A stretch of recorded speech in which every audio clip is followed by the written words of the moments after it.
Hi, my name is Maria, and this is a presentation about the public lecture on the 2023 Physics Nobel Prize by Rick Trevino.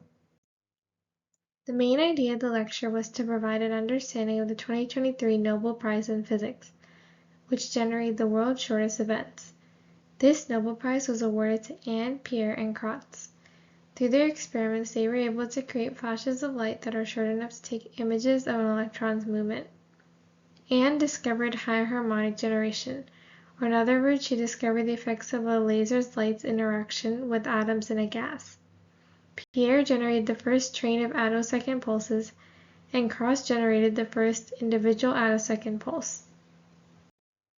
The main points of the lecture that explained the process were laser basics, ultra-fast lasers, pulse measurement, extreme ultraviolet pulses, and the generation of attosecond pulses.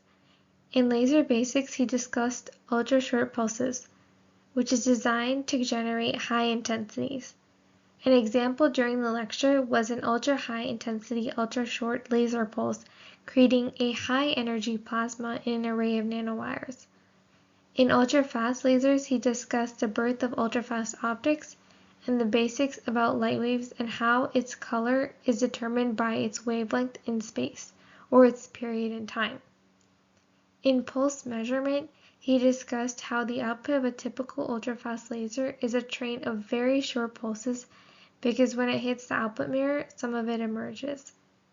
In extreme ultraviolet pulses, he discussed how it was needed to be able to measure a really fast event like a molecule vibrating. And last, in the generation of attosecond pulses, he discussed how it was done by focusing an amplified ultrashort pulse into a gas jet, and how it allows studies of electron motion.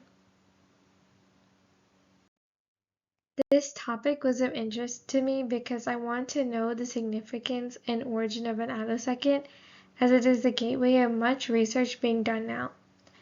Most of the lecture mentioned information I had never learned or even heard of before, but if I were to choose the most interesting topic of things I learned, it would have been the frog.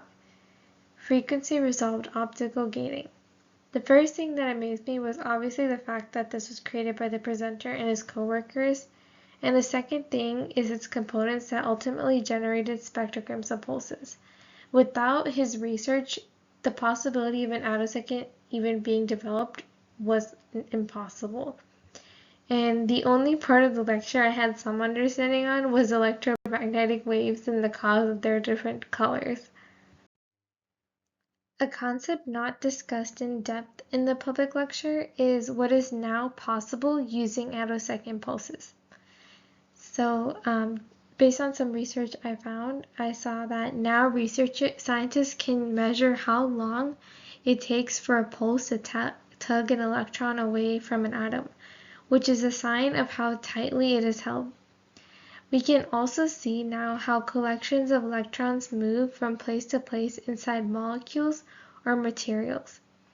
Additionally, now attosecond light may be even able to help diagnose disease in blood samples by giving molecules a shove and provoking a fingerprint response.